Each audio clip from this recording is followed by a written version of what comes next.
हर घर पाठशाला में आपका एक बार फिर से स्वागत है। तो आज हम स्टडी करेंगे multiplication and division of fractions.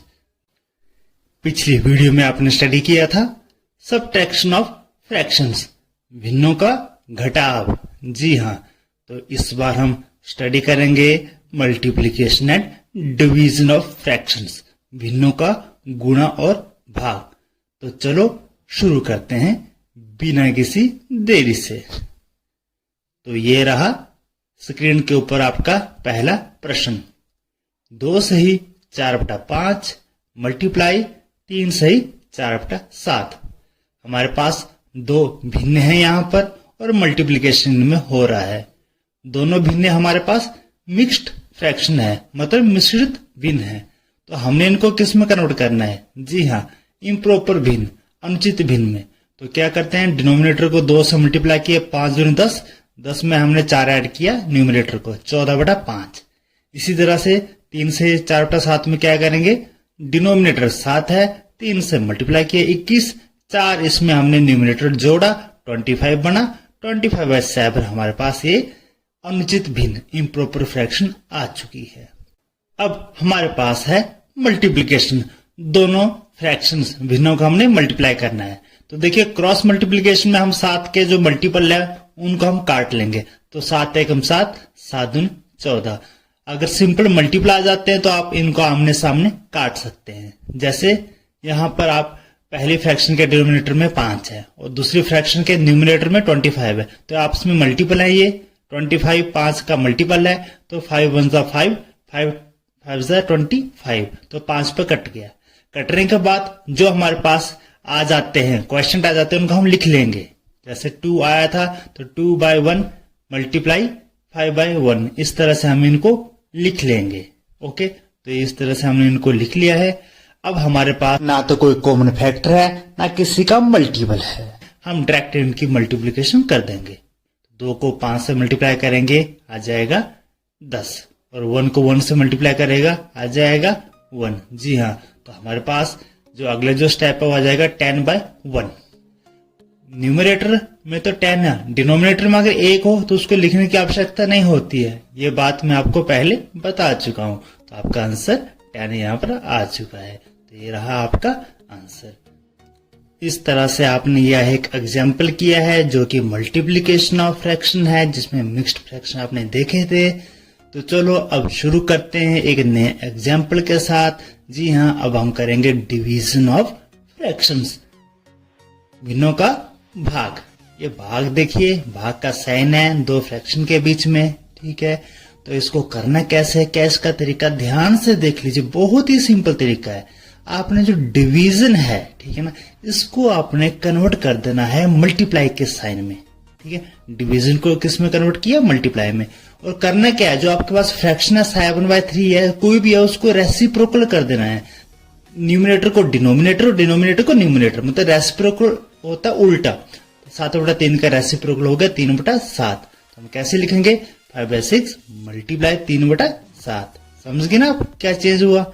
Division को मल्टीप्लाई कर दिया और जो फ्रैक्शन था उसको हमने रेसिप्रोकल कर दिया। ये बहुत ही जरूरी है ये स्टेप समझना, आगे कुछ नहीं है। आगे वही है जो आपने मल्टीप्लिकेशन वाले क्वेश्चन में किया था। डायरेक्ट मल्टीप्लाई भी कर दीजिए। 5 को 3 से मल्टीप्लाई किया हमने, ठीक है।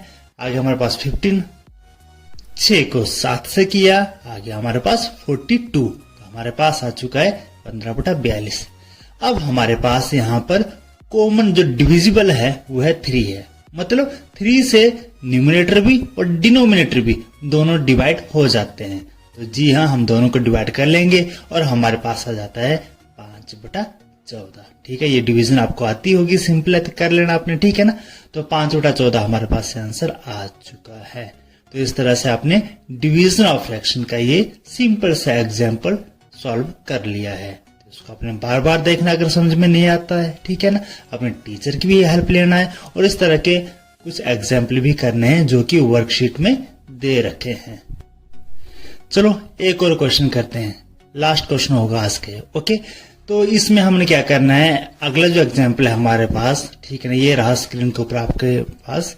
तो इसमें हमने क्या करना है, सिंपल हमारे पास फ्रैक्शन नहीं है, मिक्स्ड फ्रैक्शन है, ठीक है ना। तो मिक्स्ड फ्रैक्शन आपको आते हैं कन्वर्ट करना, ठीक है ना। किस में करते हैं? इम्प्रॉपर फ्रैक्शन में। Got it.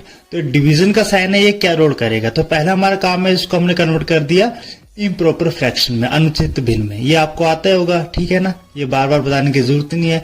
अब हमारा काम है जो डिवीजन है वो किस में कन्वर्ट होता है? मल्टीप्लीकेशन में। और जो अगला जो फ्रैक्शन होता है डिवीजन के बाद, ठीक है ना, उसका रेसिप्रोकल कर लेंगे।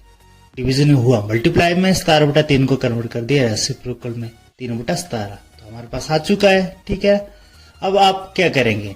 मल्टीप्लीकेशन है, दो तरीकों से इस प्रश्न को हम हल करने की कोशिश करेंगे, ठीक है ना। आपको जो अच्छा लगेगा आपने वो चूज कर लेना है। आप डायरेक्ट मल्टीप्लाई कर दीजिए। 17 को 3 से किया 51, 6 को 17 से किया 102, 102। ओके, हमारे पास 51/102 आ चुके हैं।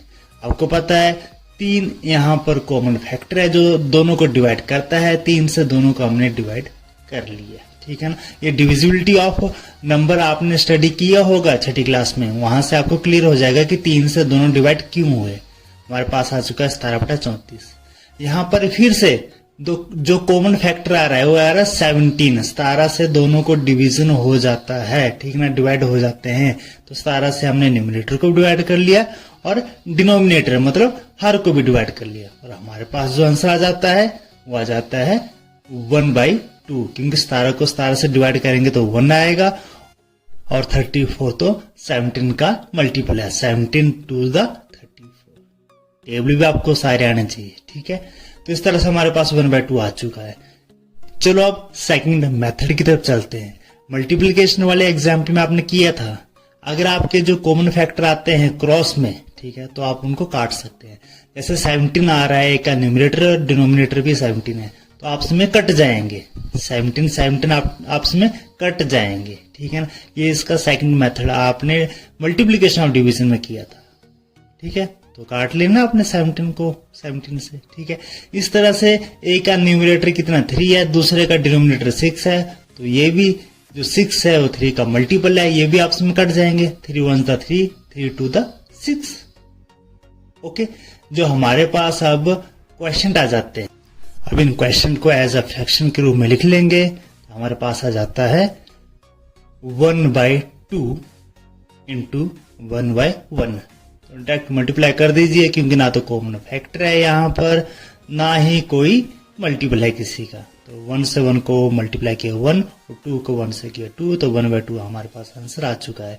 ये वही आंसर है जो आपने पिछले मेथड से किया था। देखिए ये वाला मेथड जो आपने किया, यहाँ भी 1/2 आंसर आया था। उधर से भी करेंगे आप तब भी 1/2 आएगा। दो मेथड आपके पास हैं, जो आपको सही लगता है आप उसको कीजिए, बार बार प्रैक्टिस कीजिए। क्वेश्चन इंपॉर्टेंट है, इजी भी है, वर्कशीट में जो दे रखे हैं वो भी आपने सॉल्व करने हैं। तो ठीक है, आज का वीडियो यहीं पर समाप्त होता है। मिलते हैं कल नए वीडियो के साथ, तब तक thank you and have a nice day.